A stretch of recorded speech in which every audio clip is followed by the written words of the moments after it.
Thanks for tuning in to Passport to the Palm Beaches. I'm Jacqueline Journey, and I'm driving a Palm Beach safari car. Andrew Sneath, inventor extraordinaire, tell us about the vehicle. So this is a 1967 Land Rover, but what we've done is built it a new chassis and fitted electric drive. So no more diesel engine, no more smell, no more noise. It's beautiful.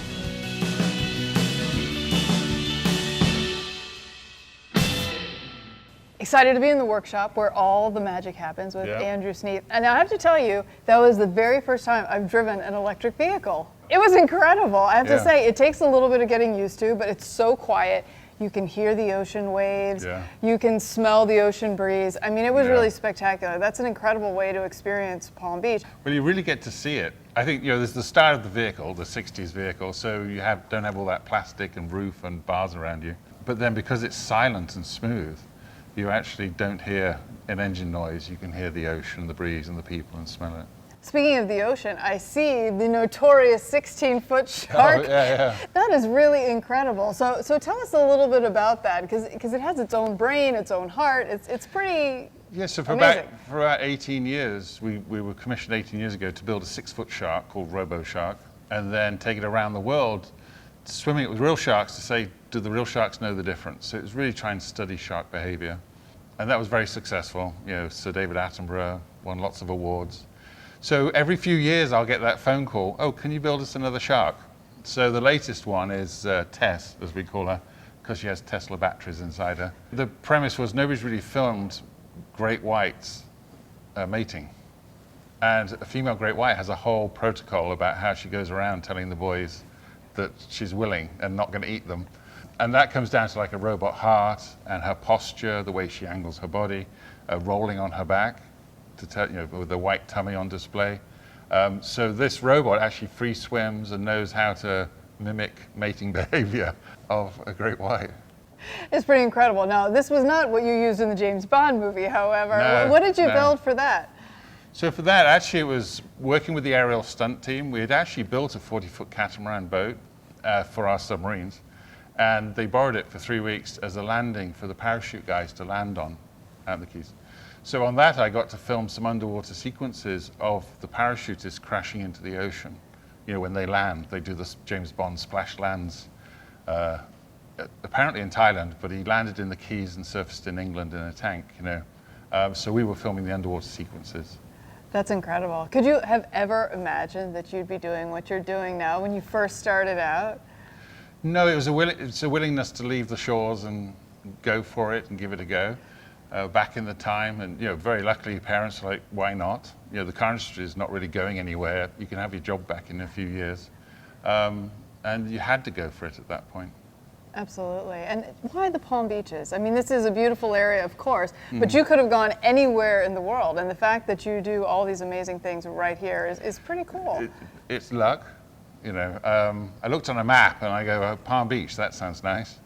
Not realizing the submarine industry was here with Perry and Lockheed Martin and all the suppliers, and Georgia Avenue are right here. Fiberglass manufacturers are here. But I don't speak Spanish, so I couldn't go to Miami. Boca Raton didn't really understand, on the map that says Bay of Rats or something. So is it the mouth of a rat? Anyway, so Palm Beach, I thought that's good. Yeah, it is a beautiful area. Oh, it's incredible. Yeah, I got very lucky. Yeah, absolutely. And one of the most amazing parts, I'm sure, about doing all of this is you get to share it with your son, Ross, because you guys share a common interest in all this. I mean, I can't imagine anyone who wouldn't be interested in this. It's pretty incredible what you do here. Yeah, maybe. You're too modest. I don't know. It's just, come up with ideas and then finding ways to manufacture.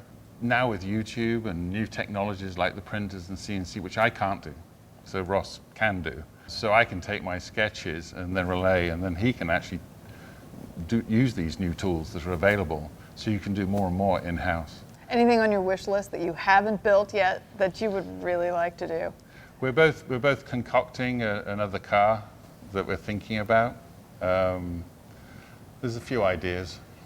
We've got enough for now, I think.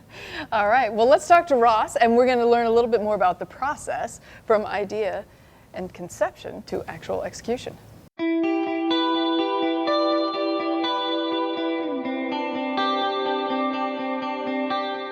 All right, we're here with Ross Sneath, Hello. Andrew's son. Nice to meet you. Nice to meet you too. This is pretty exciting stuff. It must be pretty fun working here. It definitely is, but I've been around it my whole life. So at this point, you know, some things where I'll just casually bring up, most people would find really exciting, but I've just been around it my whole life. So, you know, it's just another Wednesday.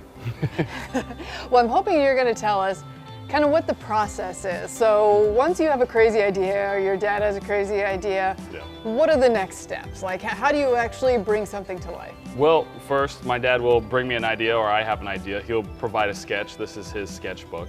And then from here, I'll actually bring it to the computer. And for a few years now, I've been practicing CAD and, you know, being able to create the 3D object. Because then at this point, we can bring it into a software. And this is a different project, but we can actually create a machine and then digitally produce it. And then because we have our own CNC machine, from there, we can actually make a physical part. So with adding the accuracy that machines bring, it just brings our products to a whole new level. So for those who are not in the know, what is a CNC machine? It's pretty much a machine that you can put solid objects, like a block of wood in, and it'll cut material away and actually provide the object or said piece that you need to build. Excellent. So you're really building everything right here. Yes, literally in West everything. Palm. That's really amazing. In the future, we're really looking forward to building the ollies because they're so simple and so rugged. We really want to get into that proper step of manufacturing because this one-offs are very hard to build. And of course, we have to please our customers, and we put a lot of effort into them. So dialing it back and just bringing that level of expertise to something a little bit more simple that anyone could enjoy or have, I think that's the greatest thing I'm excited for, you know.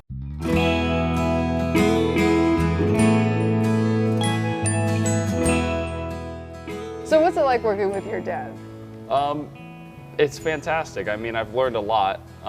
You know, experience is everything, and he has a lot of it. So I've definitely kind of been a sponge in absorbing everything I possibly can, and then learning new skills to take that to the next level. You know, we butt heads because that's natural. You know, parents and children, they naturally do that. So, but overall, it's a great experience.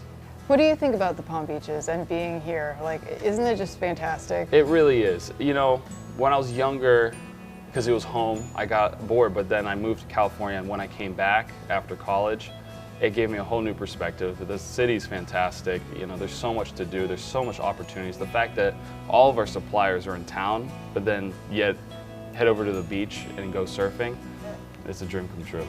It really is. Yeah. All right, thank you, Ross. Everybody check out Landy Company for the best electric vehicles out there. That's beautiful. Yeah, this is absolutely gorgeous.